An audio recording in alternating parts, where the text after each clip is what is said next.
Life का एक wrong turn, एक गलत चॉइस कितनी भारी पड़ सकती है। चलिए देखते हैं cult classic horror flasher movie wrong turn 1 में। कहानी की शुरुआत दूर दूर तक फैले वीरान जंगल से होती है, जहां एक कपल रिक और होली अकेले ही इतनी दूर माउंटेन क्लाइंबिंग करने आए थे। अब रिक पहले ऊपर पहुंच गया। उसने देखा कि यहां जंगल में दूर दूर तक उनके अलावा और कोई नहीं था, सो वो जल्दी से होली को भी ऊपर आने को कहता है, क्योंकि यहाँ से वो दोनों मिलकर इस जंगल का बहुत सुंदर नजारा देख सकेंगे। लेकिन इसी बीच होली का पैर फिसल गया और वह डिसबैलेंस होने लगी। सो वो अब ऊपर मौजूद अपने पति रिक को आवाज देकर उसकी मदद करने को कहती है कि वो उसकी रस्सी पकड़कर ऊपर खींच ले। सरप्राइजिंगली ऊपर से रिक की कोई आवाज नहीं आई। तभी होली के ऊपर कुछ खून की बूंदें गिरने लगती हैं। वो समझने की कोशिश कर ही रही थी कि ये क्या हुआ कि तभी किसी ने ऊपर से रिक को सीधा उठाकर नीचे ही फेंक दिया। होली तो इसी शॉक में चली गई कि तभी कोई अब उसके भी रस्सी को पकड़कर ऊपर खींचने लगता है। होली को पता था कि ऊपर जो कोई भी है वो बहुत खतरनाक होगा। उसने उसके पति को भी मार डाला, तो वो अब जल्दी से अपनी रस्सी काटने लगती है और वो डर के मारे सीधा ऊपर से नीचे ही कूद गई। उसने देखा कि पास में उसका पति भी मरा पड़ा था। अब होली अपने पति को मरा हुआ देख बहुत शौक में थी, लेकिन अभी तो उसके पीछे वो किलर भी आ रहा है, तो वह जल्दी से दूर भागने लगी। वो अब जंगल से बाहर निकलने के लिए अपनी गाड़ी तक पहुंचने ही वाली थी कि उसका पैर एक कंटीले वायर में उलझ गया, जिसे कि जानबूझकर किसी ने ट्रैप बिछा रखा था, और तभी पीछे से कोई उसे जंगल में वापस खींच ले गया। अब उन दोनों के साथ ये सब किसने किया, यहाँ से बहुत सारी न्यूज रिपोर्ट्स दिखाई जाने लगती हैं। ऐसे ही इसी जंगली एरिया में ऐसी और भी बहुत सी घटनाएं हो चुकी थी। कई सारी फैमिलीज जो कि इसी जंगल में घूमने आए या फिर इसके आसपास से भी गुजर रहे थे, वे अचानक से मिसिंग हो जाते, जिसके बाद पुलिस समेत किसी को पता नहीं चलता कि उनके साथ क्या हुआ और वे कहां मिसिंग हो गए। अब ऐसे ही एक लड़का क्रिस किसी जंगल के पास से गुजरते हुए दूसरे शहर में जा रहा था, क्योंकि उसका उस दूसरे शहर में जॉब इंटरव्यू है। इसीलिए जब उसे आगे जाकर मेन हाईवे पर ट्रैफिक जैम लगा हुआ मिला, तो क्रिस को बहुत गुस्सा आता है कि कहीं वो अपने इंटरव्यू के लिए लेट ना हो जाए। उसे इस जॉब की बहुत जरूरत थी। सो अब वो ट्रैफिक में गाड़ी से उतरकर एक ट्रक ड्राइवर से पूछने लगा कि ये जाम क्यों लगा है। ड्राइवर ने बताया कि यहाँ से करीब 10 किलोमीटर आगे एक केमिकल से भरा हुआ ट्रक पलट गया। सो जब तक लैब के वर्कर्स उस केमिकल को कंटेन न कर लें, तब तक तो ये हाईवे बंद ही रहेगा, यानी कि आगे 10 किलोमीटर तक ये जाम लगा हुआ है। अब क्रिस समझ गया कि अगर वो हाईवे पर ही इंतजार करता रहेगा तो उसका जॉब इंटरव्यू ही निकल जाएगा। इसीलिए अब वो हाईवे से नीचे उतरने लगता है। उसने इसी बीच नोटिस भी किया कि अचानक से ही उसके फोन के सिग्नल्स आने बंद हो गए। क्रिस अब पास के टाउन से होकर आगे बढ़ने लगता है, ताकि उसे बिना हाईवे पर चढ़े दूसरे शहर तक जाने का रास्ता मिल सके। लेकिन ये पूरा ही टाउन एकदम खाली पड़ा था। काफी देर घूमने के बाद उसे गैस स्टेशन दिखाई दिया, जिस पर कि उसका ओनर भी मौजूद था। अब क्रिस पहले यहाँ के फोन से उसे कंपनी में फोन करने की कोशिश करता है, ये बताने के लिए कि वे शायद थोड़ा लेट हो जाएगा, लेकिन अब ये फोन भी डेड पड़ा था। फिर उसने उस स्टेशन के ओनर से पूछा कि क्या यहाँ से दूसरे शहर तक जाने का कोई लोकल रास्ता भी है। इसी बीच उसने मैप पर एक छोटा सा रास्ता देख लिया, जो कि उस जंगल के बीचों बीच से होकर गुजरता है। क्रिस ने पूछा कि क्या ये रास्ता खुला है, और ओनर ने कहा कि यहाँ से आगे 2 रास्ते मिलेंगे, एक लंबा जंगल से बाहर वाला रास्ता, तो दूसरा जंगल के बीचों बीच से होने वाला शॉर्टकट रास्ता। अब क्रिस सबको जानने के बाद अपनी गाड़ी से आगे बढ़ चला। जल्द ही उसके सामने 2 रोड आ गए। इनमें से उसे चुनना था कि वो कहां से जाएगा, जंगल के बाहर वाले लंबे रास्ते से या फिर जंगल के बीच से गुजरने वाले शॉर्टकट रास्ते से। और क्रिस ने यहाँ से शॉर्टकट वाले छोटे रास्ते को चुना, लेकिन उसे अंदाजा तक नहीं था कि उसकी ये चॉइस, ये रॉन्ग टर्न कितना भयानक साबित होगा। वो थोड़ा आगे गया ही था कि तभी एक जानवर की बॉडी को देख उसका ध्यान भटक गया, जिससे कि उसकी गाड़ी की टक्कर सामने खड़ी एक दूसरी गाड़ी से हो जाती है। लकीली उस दूसरी गाड़ी के लोग बाहर खड़े थे, सो वे जल्दी से भागकर क्रिस के पास आए कि कहीं उसे ज्यादा चोट ना आई हो। लकीली क्रिस सेफ था। अब कुछ देर शांत होने के बाद उसने सबसे माफी मांगी कि कैसे उसने चलते हुए अपना ध्यान खो दिया था। वहीं वो उनकी गाड़ी में हुए नुकसान के पैसे भी उन्हें पे कर देगा। अब इस दूसरी बड़ी गाड़ी में 5 कॉलेज स्टूडेंट्स घूमने जा रहे थे।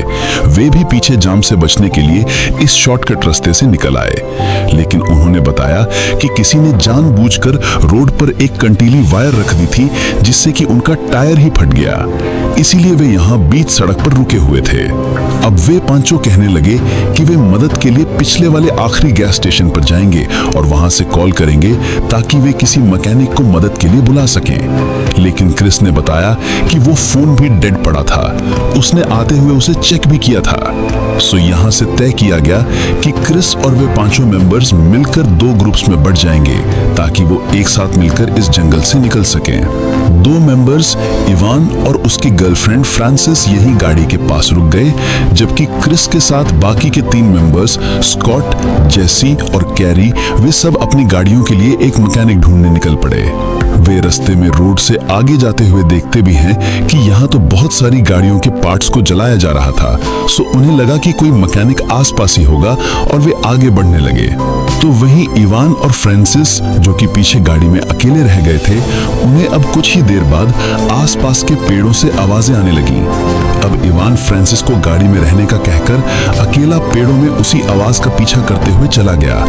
लेकिन कुछ देर बाद जब वो वापस नहीं लौटा तो फ्रांसिस उसे देखने खुद जाने लगती है। उसे कुछ ही दूर इवान का एक जूता पड़ा हुआ मिला, जिससे कि वो डरते हुए और आगे बढ़ने लगी। सरप्राइजिंगली उसे इस बार इवान का एक कान कटा हुआ मिला। अब ये देखकर तो फ्रांसिस बुरी तरह से डर गई कि तभी पीछे से कोई उसे भी वायर से लपेटकर मार ही देता है। तो वहीं इन सब से बेखबर बाकी के चारों मेंबर्स मदद के लिए रोड से होते हुए आगे बढ़ते जा रहे थे।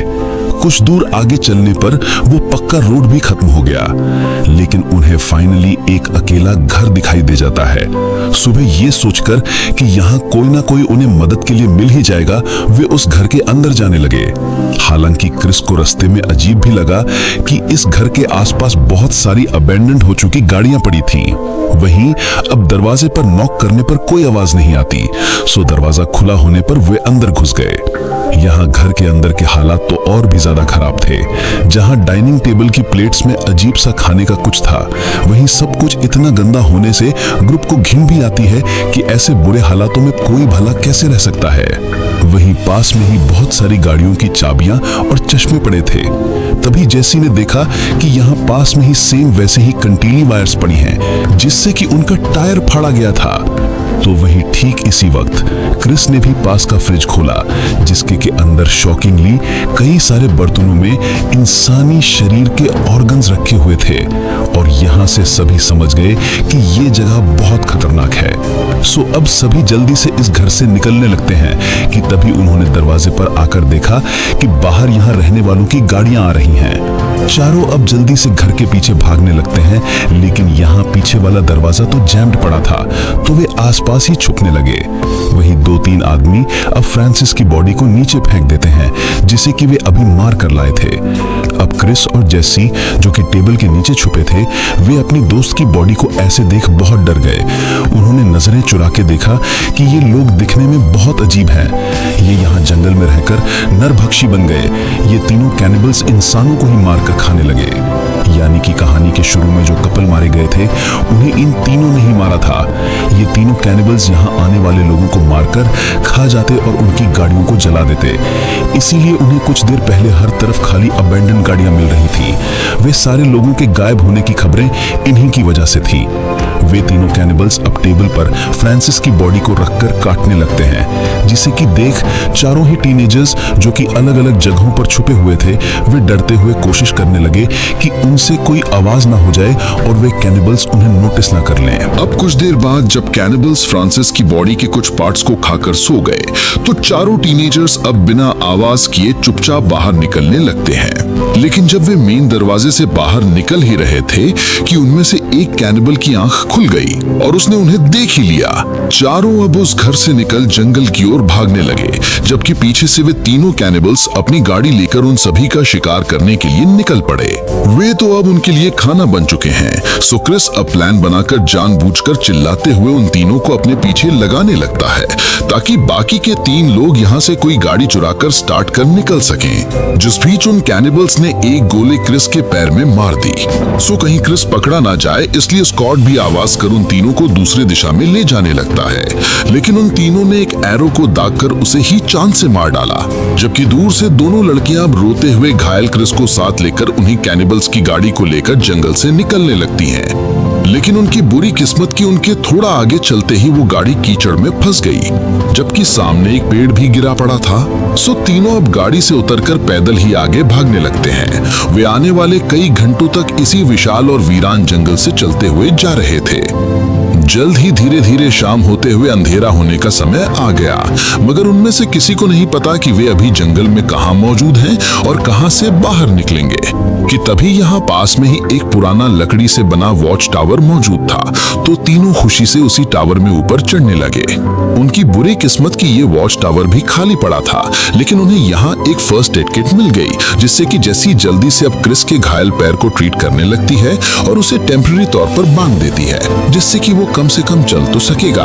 तो वहीं कार्ली को अब तक एक पुराना रेडियो मिल गया, सो वे जल्दी से उसे चलाकर हेल्प के लिए मैसेज भेजने लगती हैं। वहीं क्रिस ने ध्यान दिया कि नीचे पेड़ों के पास से उन्हें कोई आवाज सुनाई दी है। उसने देखा कि वे तीनों कैनिबल्स आग जलाकर ऊपर ही चढ़ रहे थे। सो क्रिस के कहने पर उन दोनों ने जल्दी से वॉच टावर के एंट्रेंस पर सामान रख दिया और उसे ब्लॉक कर दिया, जिससे कि उन्हें लगा कि वे वापस से नीचे चले गए होंगे।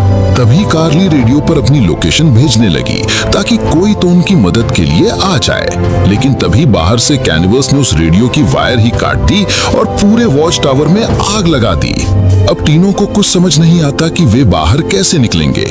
वे अभी बहुत ऊंचाई पर मौजूद हैं। अब कार्ली जल्दी से एक बॉक्स को फेंक खिड़की को तोड़ती है, जहां क्रिस ने नोटिस किया कि उनके थोड़ा ही नीचे एक बहुत बड़ा पेड़ है। सो उन्हें अपनी जान बचाने के लिए यहाँ से कूदकर उसी पेड़ की टहनियों पर लटकना होगा। अभी तो उनके पास बचने को और कोई ऑप्शन नहीं। तीनों अब एक एक कर उसी पेड़ पर कूद गए। वहीं उन्हें उन कैनिबल्स ने नोटिस भी कर लिया था, तो वे भी नीचे से उसी पेड़ पर चढ़ने लगते हैं ताकि जल्दी से एक एक कर उन सभी को पकड़ सकें। वहीं क्रिस के साथ दोनों लड़कियां पेड़ों के ऊपर से होते हुए आगे जाने लगे, लेकिन इसी बीच एक कैनिबल ने कार्ली को पकड़ ही लिया और वो अपनी कुल्हाड़ी से उसे वहीं जान से मार देता है। तो वहीं क्रिस और जेसी अब किसी तरह से बचकर पेड़ से नीचे उतर आए और वे एक झरने के पीछे जाकर छुप गए, जहां कि वे कैनिबल्स उन्हें ढूंढ ना सकें। उन 6 मेंबर्स में से अब वे सिर्फ 2 ही जिंदा बचे थे और वे पूरी रात इसी झरने के नीचे बिताते हैं। अब सुबह होने पर उन्हें बाहर निकलना पड़ा, क्योंकि ऐसे तो वे छुपे हुए भूखे ही मर जाएंगे। वे अब रोशनी होने पर रास्ता ढूंढने के लिए बाहर निकल आए। लकीली उन्हें रोड दिखाई देता है, जिस बीच उन्हें पुलिस की गाड़ी भी दिखी और उन्हें याद आया कि कल रात उन्होंने अपनी हेल्प के लिए रेडियो से सिग्नल भेजा था, यानी कि वो मैसेज पुलिस को मिल ही गया और वो अभी उनकी मदद के लिए आ गए हैं। सो क्रिस अब जेसी को यहीं छुपे रहने का कहकर खुद अकेला पुलिस की गाड़ी की ओर भागने लगा, लेकिन जब वो पुलिस वाला उसे देखने बाहर निकला ही था कि उसे भी एक एरो आकर लगा और वो भी वहीं मारा गया। जबकि क्रिस जल्दी से उस कैनिबल से बचने के लिए गाड़ी के नीचे से होते हुए छिप गया और वो कैनिबल गाड़ी को अपने साथ ले जाता है। दूसरी ओर उसी घर में दूसरा कैनिबल, जिसने कि जेसी को पहले ही पकड़ लिया था, अब वो उसे खाने के लिए जिंदा ही पकाने लगता है कि तभी बाहर से उसे एक गाड़ी के आने की आवाज आई। वो दरवाजे पर देखने गया तो वो गाड़ी सीधा दरवाजे को तोड़ते हुए उसके अंदर घुस गई। दरअसल ये क्रिसी था जो कि पुलिस की गाड़ी के पीछे छिपकर यहाँ तक आ गया और वो पूरे प्लान के साथ जेसी को बचाने आया है। वो अब जल्दी से अपने बनाए पेट्रोल बम से उन तीनों ही कैनिबल्स को आग लगा देता है, जहाँ आखिर में उसने एक लोहे के हथियार को अपने सामने वाले कैनिबल में घुसा दिया और वो जल्दी से जेसी को फ्री करने लगा, लेकिन तभी एक दूसरा कैनिबल आ गया। लकीली इस बार जेसी ने एक एरो उठाकर उसके सिर में मार दिया और दोनों फाइनली सेफली बाहर निकल आए। लेकिन क्रिस ऐसे नहीं जा सकता। उसने ध्यान दिया किया कि यहाँ बाहर गाड़ियों में ऑयल के टैंकर्स रखे हुए हैं। सो वो अब जाने से पहले उस पूरे घर पर ऑयल डाल उसमें आग लगा देता है, जिससे कि इस बड़े ब्लास्ट से इसके अंदर बेहोश पड़े तीनों कैनिबल्स जलकर खाक हो जाएं। क्रिस और जेसी आखिर में उन्हीं लोगों का ट्रक लेकर वापस से पिछले वाले टाउन में पहुंच गए, जहां पर उस गैस स्टेशन का ओनर उन दोनों को जिंदा देख जल्दी से अपना गेट बंद करने लगता है। यानी कि उसे पहले से पता था कि जो कोई भी जंगल में जाता है वो कभी वापस नहीं लौटता, लेकिन ये दोनों वापस लौट आए, यानी कि दोनों ने उन सभी कैनिबल्स को मार दिया होगा। वहीं आखिर में क्रिस उस मैप को फाड़ने लगता है ताकि फिर कोई गलती से उस जंगल की ओर रॉन्ग टर्न लेने की गलती ना करे। वो खुद तो जेसी के साथ किसी तरह से सेफ बच गया, मगर उनके बाकी के 4 साथी मारे गए और दोनों अब ट्रक लेकर आखिर में शहर की ओर जाने लगते हैं, जिसके साथ रॉन्ग टर्न सीरीज की ये पहली मूवी यहीं पर खत्म हो जाती है। सो अगर आप चाहते हैं कि मैं इस सीरीज की बाकी भी मूवीज को लेकर आऊं तो वीडियो के कमेंट सेक्शन में ज्यादा से ज्यादा पार्ट 2 लिखें। इस रॉन्ग टर्न सीरीज में टोटल 7 मूवीज हैं। सो अगर इस पहले पार्ट पर अच्छा रिस्पॉन्स रहा तो मैं एक एक कर सभी मूवीज पर वीडियो बनाऊंगा।